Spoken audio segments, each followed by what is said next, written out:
Hey all, this is going to be a real quick video just kind of showing my progress with the flooring in the back of the van. I couldn't film really well because just of how dark it was. I tried setting up some lights and it just wasn't really working. So you're just going to get a couple quick short videos just showing my progress at different stages. I went through and I added sound deadener to the rest of the floor.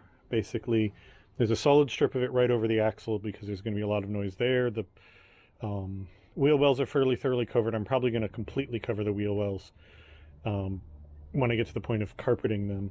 And then for the rest of it, I basically filled in the low spots on the ridges with the sound deadener just to reduce the noise coming up through the road, from the road through the floor. And then I also, over here where your feet will basically be if you're in the seats, it's got solid sound deadener, more for heat control than sound specifically there. And then this white stuff you're seeing, this is what was under the old carpet. There's a weird hole there and a weird hole here because that's where the two captain's chairs were. What I did was this extended a little further and there was another strip of it behind the bench seat back there, and I just cut that up to fit it in here, cut it around the two seat tracks that I currently have in here. And this is going to need to get glued down with like 3M, probably Super 77 or something. I'm not going to fully glue it because it's going to have enough stuff on top. It doesn't need that, but it's going to get spot glued just so it doesn't shift, especially these smaller pieces and the sort of fill in over there and whatnot. But once this is in, then I can lay down the horse mat, cut that out around the seat track, and then until I locate a carpet, this area will be done. It'll be a lot more comfortable in here for anybody riding because they'll have multiple layers of insulation, so the floor won't be so cold. It'll also be softer, and it'll be quieter in here because that'll help all with sound deadening. This area back here is going to get another horse mat cut to fit in there. I have a feeling I'm going to end up with a weird little strip. I'm not sure what I'm going to do about that. Maybe I'll be lucky and have enough left over from the trimming to fill that in. But this will get a second horse mat here. I'm not going to put anything underneath it because it's not as important, but that'll help with the sound deadening in this area. And then I'm still looking for some sort of interesting rug to the entire floor, possibly the entire van, but at least back here. I've got fabric on the way to do the walls, but that's going to wait until it's a little bit warmer. But I am trucking along. I was doing some measuring, and I still haven't located one, but I keep talking about if I find a single seat with the seatbelt from a Transit. And I did a little trying, and those two are mounted for the double seat that I have, and I figured out that I can move the double seat over so its left track is in this right track and put another track over here, and it'll leave me with more than enough room over there that I'm pretty sure what I can do when I get the single seat is put it in over there and just add a second track for its leg. It'll depend on exactly where the legs are mounted on the single seat, whether that'll work or not. So I'm not going to do this until I get a seat, but that'll mean I have the option to have single seat and double seat, or just single seat, or just a double seat over there. So it gives me a lot of flexibility. And I also discovered recently doing little, it's obvious, but it never occurred to me, but somebody mentioned that because these are just two loops, you can mount the seats in either direction.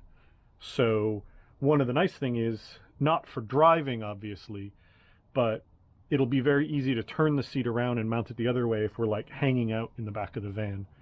So that means that this can be a sort of like, we go camping somewhere and the weather turns out to be kind of sucky, so we hang out in the back here in the van, whether the bed setup is in here or not, and we've got a seat facing towards it rather than a seat sort of isolating it. So that was a cool thing to discover. But yeah, I need to go get some glue for this, and I need to cut the horse mat. But I'm trucking along here. I'm making progress. This is now that I finally got that rust welded up, I'm finally like getting somewhere. All right, and I've got the floor in. The mat is both a pain and not a pain to cut at the same time. It's just that it's slightly thicker than the depth of a utility blade, so that can make it a little bit awkward. But I managed to do it.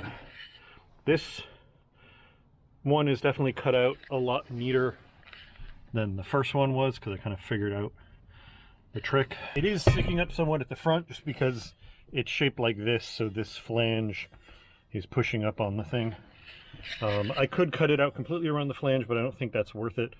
What I probably will do is, when I have this out, I may go in and shave it there to be a little bit thinner so that it can sit a little flatter.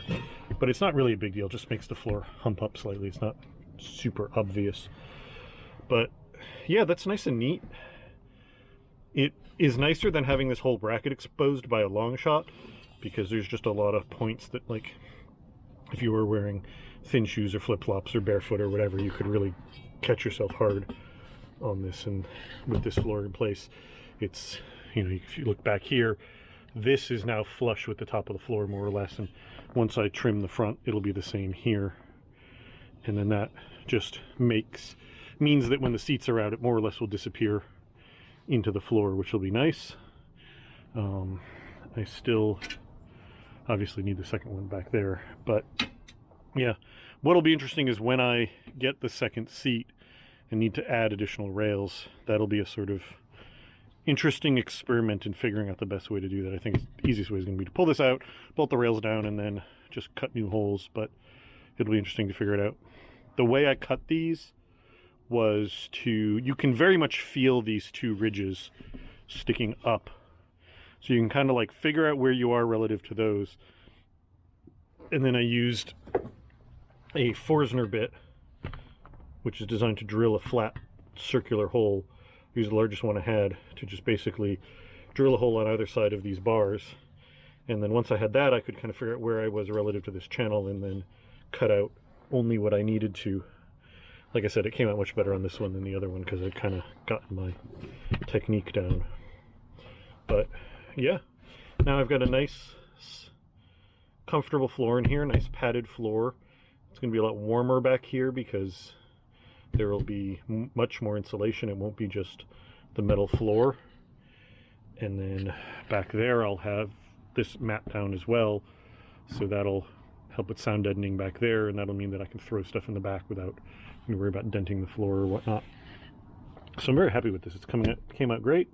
Now I just need to get a rug and put it in here. There's a bit of a step up over here, but I'm not too worried about that. Worst case, I can use some of the cutoff piece to fill this area between the seats in once I put the other carpet in, to just sort of hide that. It'll also provide a little more sound deadening right over the transmission.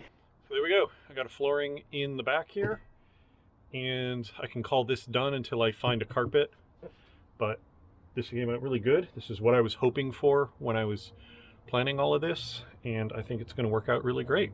It's already nice to be able to sit on this instead of sitting on the metal floor, so that'll be nice, but like for camping in here or whatever, that'll be really good. So thank you all for watching. I know this is a really quick one, but I will talk to you all later. Bye.